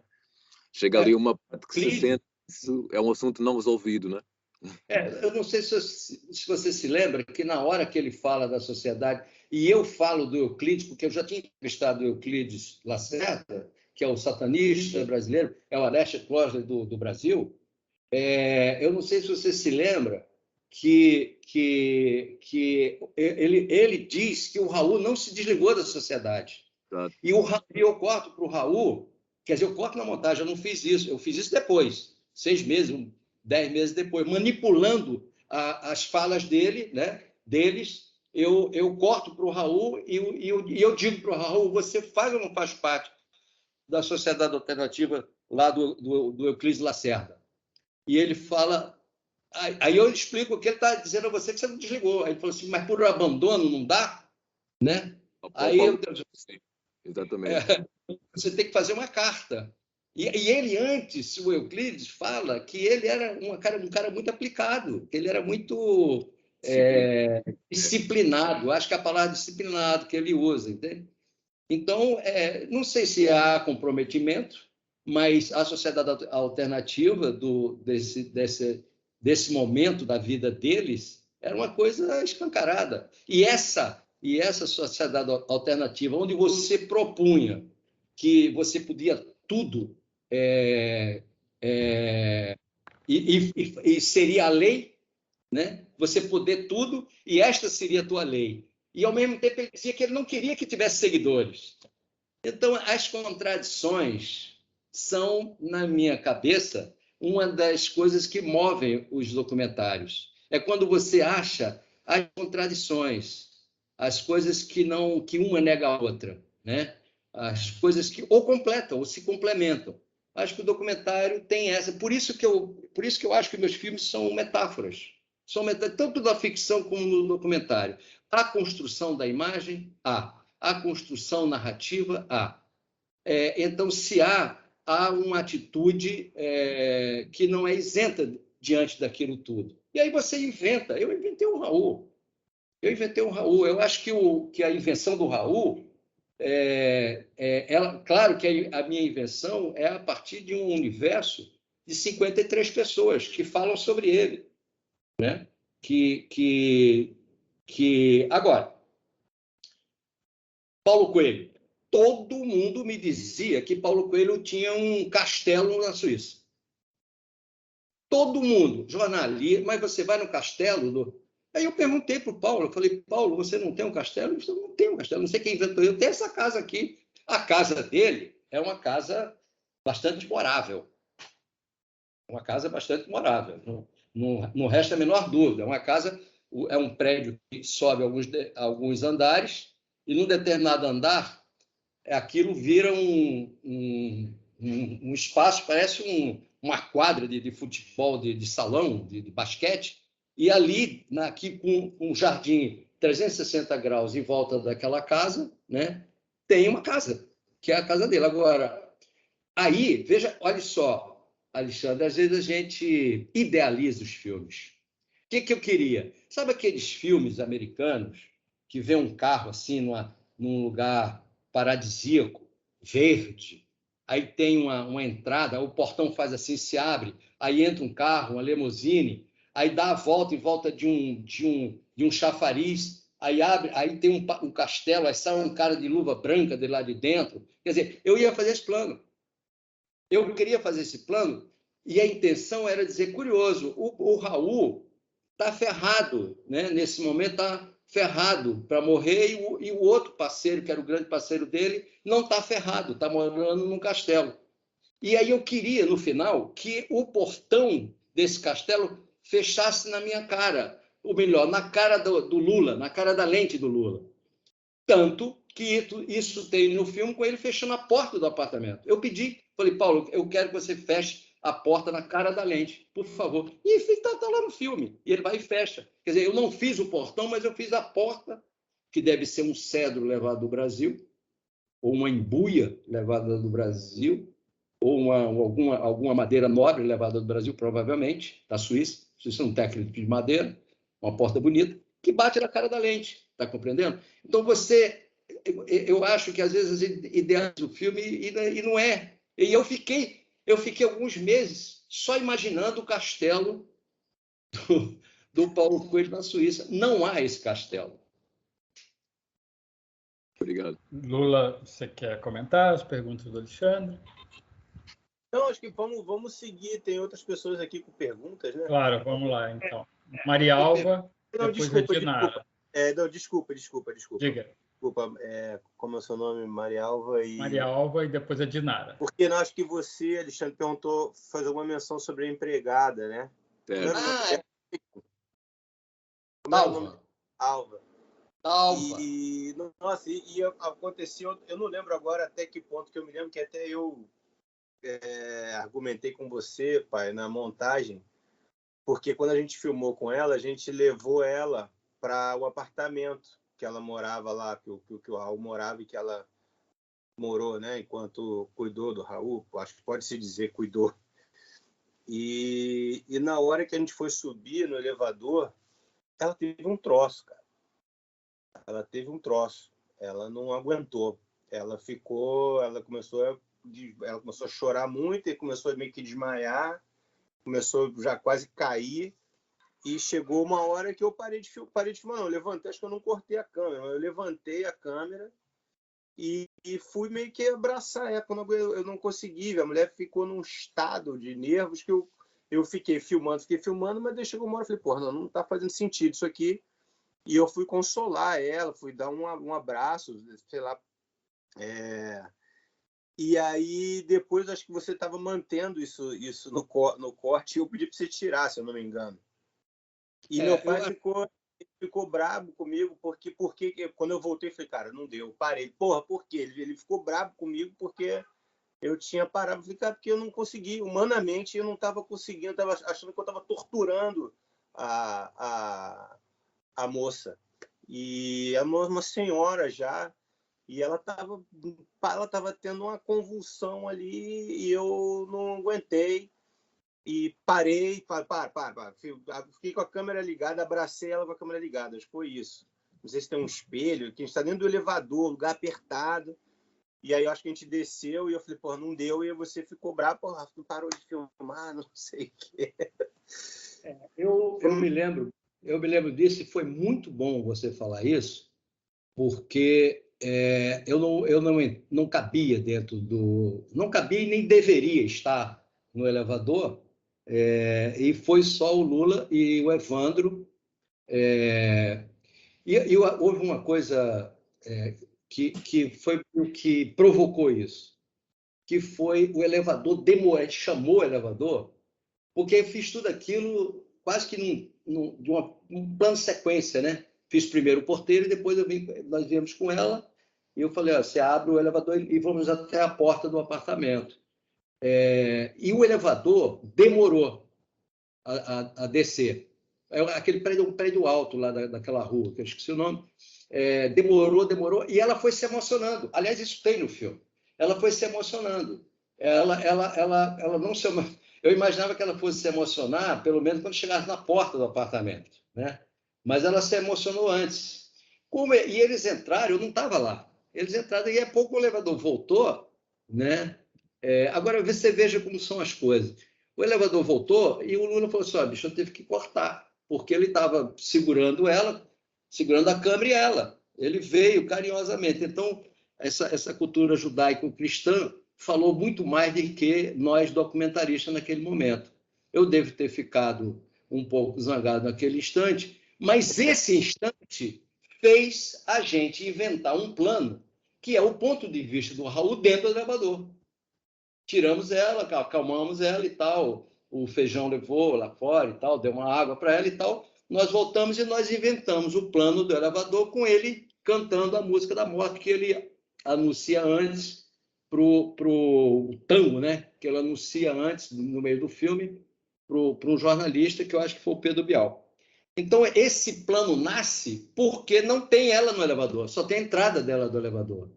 Então, na minha cabeça, isso me lembra muito como o Entre Atos termina, que também é no elevador, e é uma situação que nem essa, que a gente não imaginava que ia ter, né? Que ia dentro do elevador. Ou seja, há situações que a vida, né? São presentes, são os tais presentes, como a mosca, né? Como a mosca que pousa no Raul, desculpa, olha, tá vendo? Ato falho. Que pousa no Paulo Coelho. Então, foi mais um presente. Apesar que depois eu tive que ir na casa dela, levar flores para ela, mandei um buquê de flores para agradecer e tal. O negócio é que ela não estava chorando, ela estava tendo um troço, realmente. Eu não aguentei. E eram 20 anos que ela não entrava ali. E a última vez que ela entrou naquele prédio foi para encontrar o Raul, segundo ela, que ainda estava quente, né? Então, 20 anos depois, quando o Coutinho... eu encontrei com o Coutinho uma vez, me lembro que foi no velório do Paulo César Sarraceni, no Parque Lage, e ele queria me falar uma coisa importante, queria marcar na videofilme e tal. E eu falei, não, fala agora, que eu fiquei agoniado, né? Porque eu era muito amigo assim do Coutinho e tal, fizemos coisas juntos. E aí ele falou assim, não, eu queria dizer que o seu melhor filme. Você fez um filme definitivo sobre um personagem. Compreende, sabe aquele negócio do Coutinho, falar, compreende? E eu falei, o Coutinho, olha só, você sabe que eu não acredito. no que você está dizendo. Você está dizendo isso, e eu só vou acreditar se você colocar um defeito no filme. Se você colocar um defeito no filme, eu vou respeitar que você acha que é o meu melhor filme. Aí ele virou aí eu falei assim, e eu vou te dizer mais, se for o que eu estou pensando, eu fiz para você. Aí ele falou, ele falou, então tá bom, então eu vou dizer um defeito. Aí me puxou assim para sair do ambiente fúnebre e falou, aquela mulher não precisava entrar dentro d'água. Eu falei, exatamente, eu fiz para você, que era para poder você ter uma crítica para mim. Quando aquela mulher entrou dentro d'água, eu falei assim, o Coutinho tá puto com essa... Todo mundo escutou essa minha atitude no parque lá. Eu falei assim, o Coutinho tá puto comigo fazendo isso aqui. A mulher entrou, teve que tirar o microfone da mulher para a mulher entrar dentro d'água e tal. Então, enfim, são coisas do filme que acontecem, né? É um momento de Hitchcock. Vamos lá, Marialva, Dinara e depois o Avelino. Marialva. Oi, a minha intervenção, Hernani, primeiro é o seguinte, a importância que tem sido para mim, principalmente, esses encontros do Cineclube. Primeiro, eu gosto muito do filme. Não vi agora, eu vi antes já, mais de uma vez, vi na televisão, quando passou e tudo. Essa conversa eu acho muito importante, por exemplo, tudo que o Walter e o Lula falaram esclarece um contato com o Paulo Coelho, que é uma pessoa que eu detesto, pode ser que eu deteste gratuitamente, mas eu não gosto do Paulo Coelho. Eu tive, inclusive, contato com ele mais próximo, porque ele era muito amigo da Lucinha, que foi casada com o Carlos Eduardo Novaes. Quando ela estava doente de câncer, ele inventou que tinha uma hora que ela tinha que ficar deitada para rezar, porque ia ficar boa, e ela não ficou. Não é só isso. Eu acho ele um cara snob, vaidoso, e eu acho que ele não mostrou ao Walter a fortaleza, porque já apareceu em mais de um documentário, né? Um subsolo que ele tem naquela casa, todo blindado, com portas larguíssimas, para que, se houver uma guerra nuclear, ele não vai morrer. Nem ele, nem a mulher dele, né? Bom, e esses esclarecimentos, todos que vocês dois deram, quer dizer, como é importante a gente conhecer quando o autor do filme fala tudo que ele diz sobre como foi naquela hora, entendeu? Que a gente que está do lado de cá, como espectador, a gente entra com uma série de preconceitos, como não só de conhecimento de cinema, mas com conhecimento do que a gente acha que conhece dos personagens, não é isso? Então, eu fiquei todo tempo de pé atrás, tá vendo? Que o Paulo Coelho não presta, não sei o quê, é isso aí, e ajudou o Raul no final, não sei o quê, entendeu? Cara riquíssimo, né? Hoje. Então, é só para elogiar esses nossos encontros aqui, que são maravilhosos. Por isso, a gente ouve o outro lado, né? O lado importante, que é o lado do autor do filme, ou do fotógrafo. No caso do Lula, ele esclareceu várias coisas importantíssimas. É isso só, o meu depoimento. Tá bom, Walter e Lula? Obrigado, Mariana. Obrigado. Obrigada a você. Imagina, você é um monumento. Tá bom, Dinara. valeu. Obrigado, Marialva. Dinara.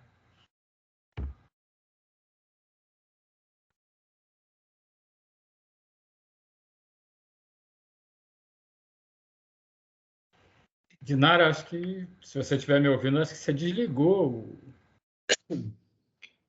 Já vai voltar. Vai voltar? Então vamos, Avelino. Depois eu explico a Dinara. Avelino, que eu não consigo ver, não estou Tá te me vendo. ouvindo? Deixa eu abrir Tá câmera ouvindo aí. agora? A Dinara voltou. A Dinara voltou. Então, agora estamos ouvindo. Vamos lá. Saiu sei lá, a máquina aí saiu A e eu internet. reingressei, né? Não sei. Bom, olha, eu já tinha visto esse filme na estreia e revi agora. E realmente é um documentário excepcional, tanto quanto o Raul Seixas. Agora, uma coisa, vocês sabem que eu sou psicanalista e faço crítica de cinema a partir da psicanálise e do cinema. Então, uma coisa que eu acho que dentro dos planos ou das cortinas, como o próprio Walter prefere chamar, ele registrou a história com as esposas, com a produção, com a crítica. Mas uma coisa que eu acho que norteia é a questão do vício, né? A questão de como foi a influência do efeito das drogas na produção e na história trágica dele.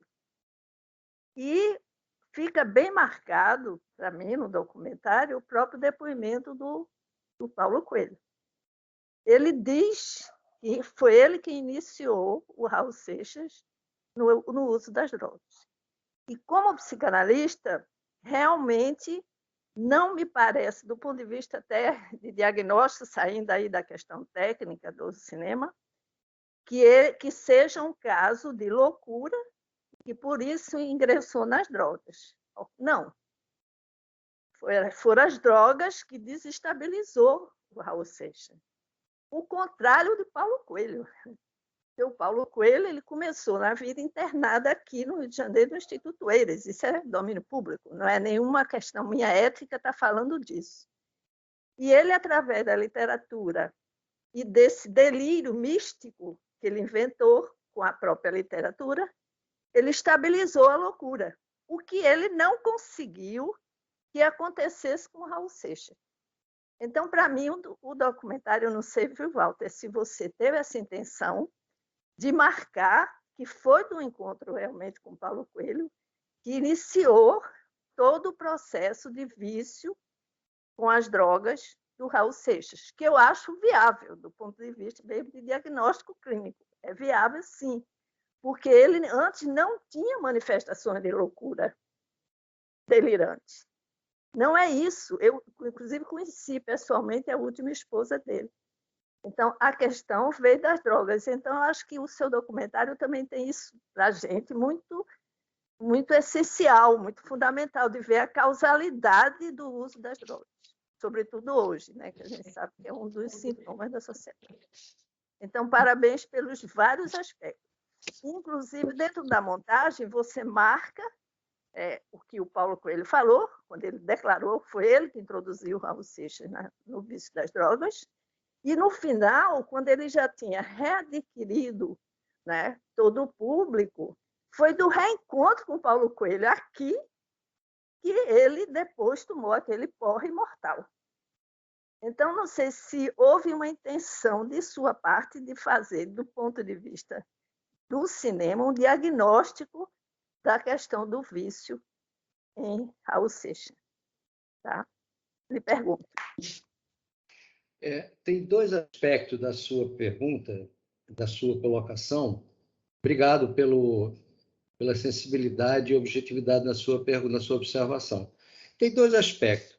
Um é que há uma falha no filme que eu acabo de descobrir. Tinha que ter um psicanalista falando no filme. Acabo de descobrir isso aqui. Poderia ser você. Eu nunca podia imaginar que o filme suscitasse essa vertente da psicanálise, que, aliás, é um prato cheio. Você imagina o quanto eu me dediquei a esse filme e o quanto eu fui incompetente de não ter pensado, no momento que eu estava fazendo o filme, que eu vi um psicanalista sobre a questão das drogas, da loucura, etc, etc. Provavelmente, se eu tivesse pensado, você, pela proximidade que eu tenho com você, de te conhecer, poderia ter sido você para explicitar isso. Agora, é isso. Essa é a observação que eu faria, porque não... a outra observação é o seguinte, é que eu jamais encararia um filme, para fazer um filme, onde eu fosse dar uma explicação ou um aprofundamento ou uma verificação na vida do meu personagem do ponto de vista do psicanalista. Porque aí eu vou chamar Zé Inácio Parente, eu vou chamar alguém da área para fazer esse filme, que é cineasta e que é psicanalista que eu conheço, por exemplo, ou o Antônio Quiné, que é um diretor de teatro com quem eu já trabalhei, né? eu não me arriscaria. Talvez eu tenha cometido esse erro, esse lapso no filme do Raul, por não ter conhecimento suficiente sobre a questão da psicanálise para me envolver com ela, mas deveria ter ouvido. Você tem toda a razão. Mas não seria apenas uma ajuda para compreender melhor a personalidade do Raul. O Raul, na verdade, o Raul é um como é que eu vou dizer? O Raul é um mito que queria viver de sua obra e morreu por ela. Eu acho que é isso. Quer dizer, a questão psicanalista, para mim, ela está muito acima das minhas possibilidades, assim, e aí ficaria, talvez, se eu fosse por aí, não sei, eu não fui, né? Não posso dizer nada. Mas você tem razão, você está certa. Você está certo. Mas não houve nenhuma intenção analítica dentro do filme. Nenhuma. Obrigado, Walter. A gente já está se encaminhando para o final. Vamos ouvir o Avelino e depois eu queria que João Tobi comentasse a participação dele no filme. Avelino? Eu vou ser super breve. E eu acho que, assim, mostrar tanta maluquez com tanta lucidez foi uma maestria enorme. E eu já trabalhei com oportunidade de trabalhar com o Walter na exposição do Antônio Nóbrega, no Itaú Cultural, uma exposição muito legal. Conheço o Lula também, uma figura maravilhosa.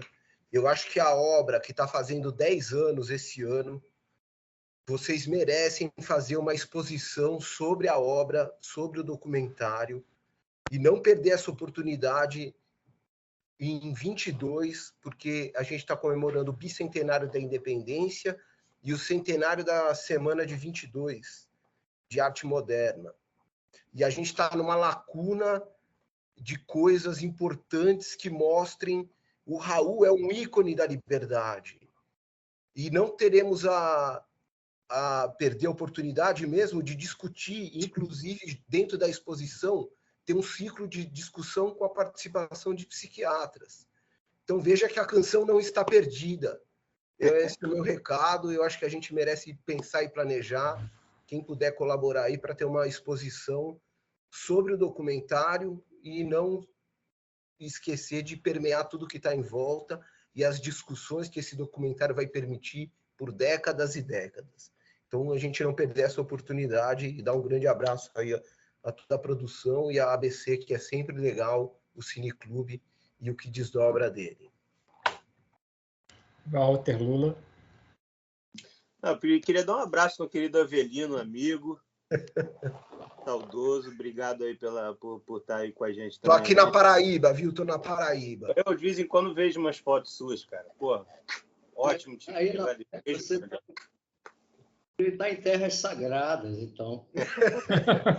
Não conhecia como geógrafo, não conhecia Caatinga, estou encantado. E a Borborema. Borborema é linda, venham conhecer. Se você for lá, Mateus, fale lá com os meus amigos do Pai Mateus, lá no Cariri. Estive lá, maravilhoso. Engraçado é que eu lembrei agora, por causa da Dinara, eu lembrei agora, o João Tobi queria falar, né? Você pode comentar e depois ele fala ou vice-versa. Deixa ele falar. Então vai lá, João Tobi. Você fecha, volta. João Tobi tem que ligar o microfone. Não estamos conseguindo te escutar.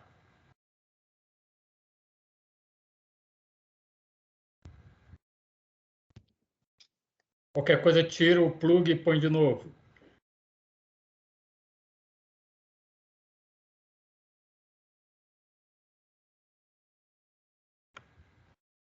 Você agora desmutou. Vai lá, tenta.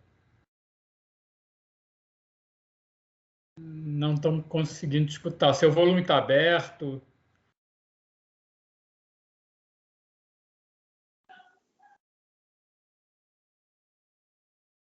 Não conseguimos.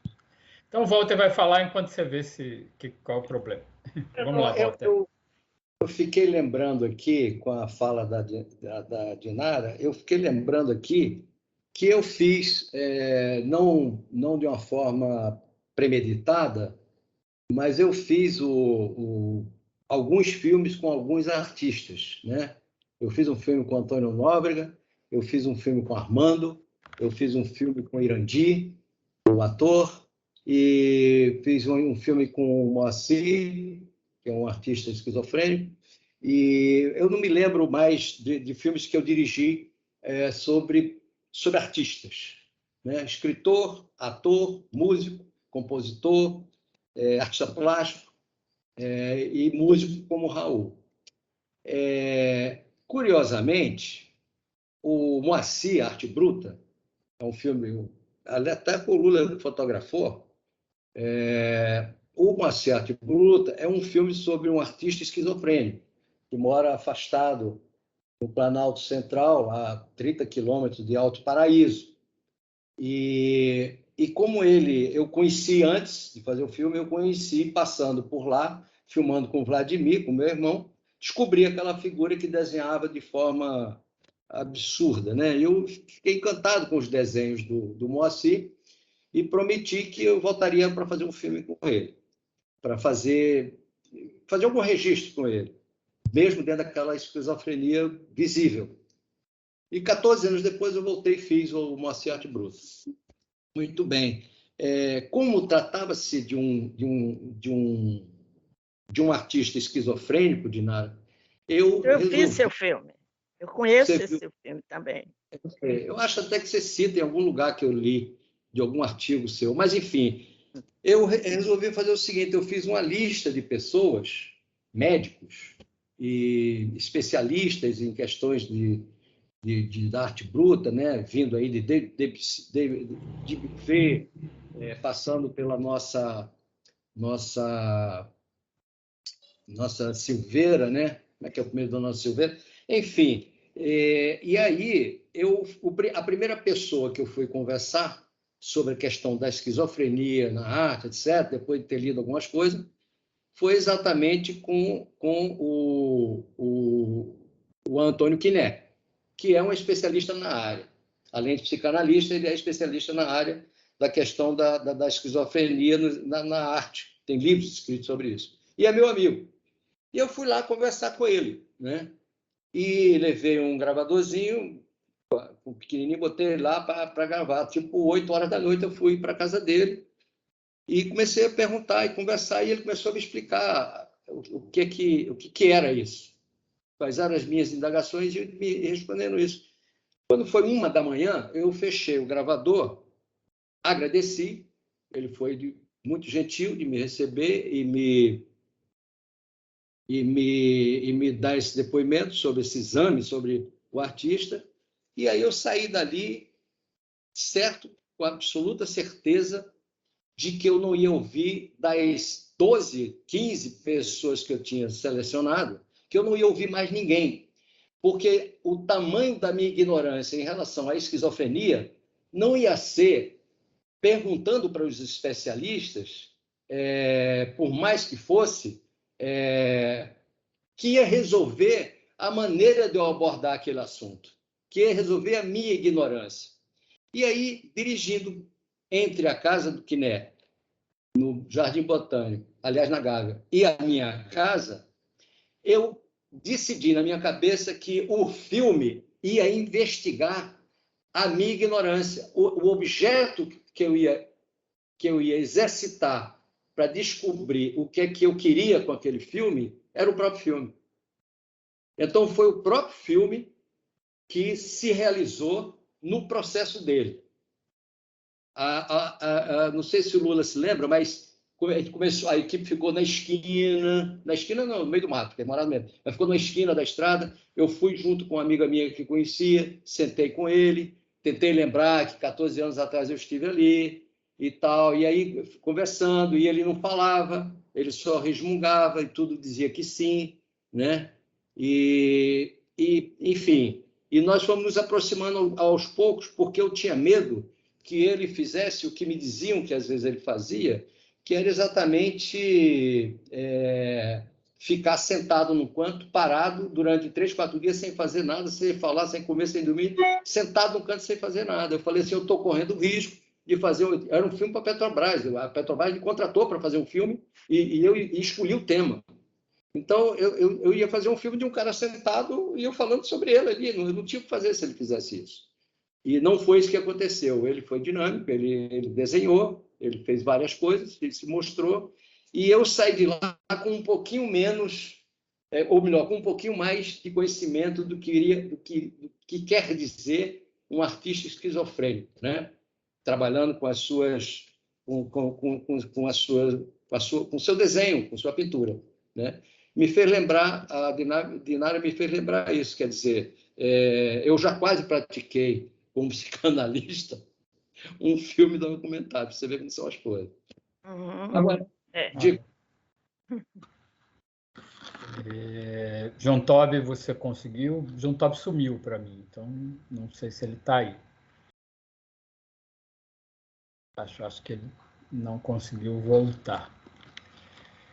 Bom, se ele reaparecer, a gente ainda abre um espaço, mas vamos nos encaminhando para o final, já são quase 10 horas da noite, a gente, em geral, encerra aqui com 2 horas de duração esse papo.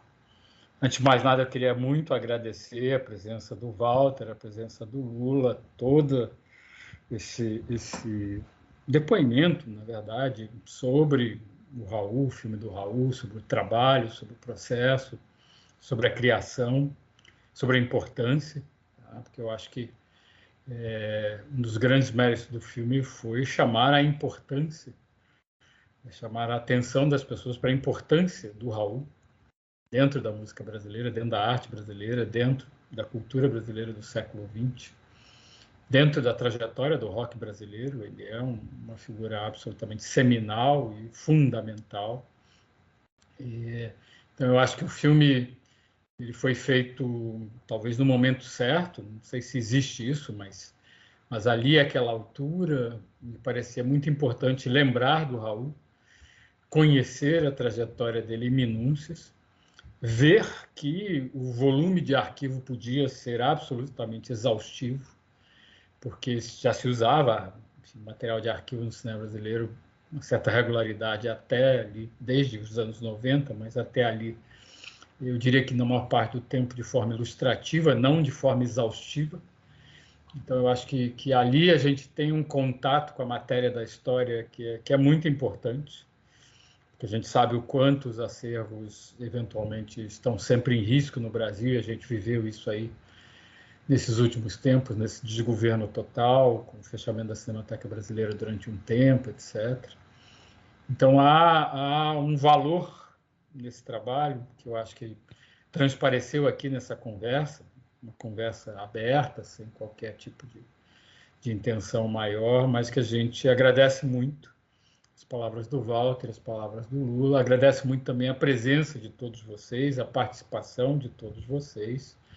E se o João Tobi não voltou, eu acho que ele não voltou, a gente, enfim, convida todos vocês a continuarem a seguir o Cineclube Casas Casadas, a participar das próximas conversas aí nos filmes que virão e a seguir o Cineclube aí pelas redes sociais para se manter informado aí sobre, no fundo, a trajetória do cinema brasileiro, porque o que passa aqui são os filmes brasileiros.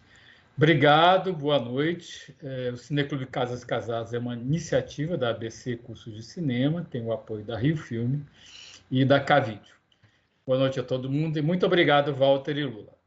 Boa noite a todo mundo, obrigada por tudo. Uma aula de Brasil para mim. Diga, Walter. Só queria agradecer a você, né, a sua brilhante pessoa. Desculpe, eu acho que agora vocês devem estar me ouvindo. João Tobi voltou? Eu estava me conectando pelo celular e tinha imagem, mas não tinha som. Não entendi o que aconteceu. Aí eu peguei um laptop e acabei de ligar. Então vamos lá. A gente vai fazer esse adendo. Eu estou à disposição de vocês, mas dado o adiantado da hora, talvez a gente vamos lá.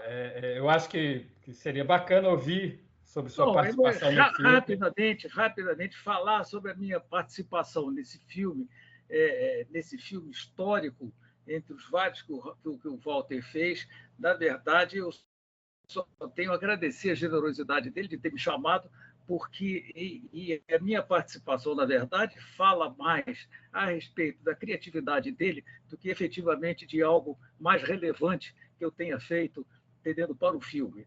Na verdade, ele me procurou diante de uma circunstância muito prosaica.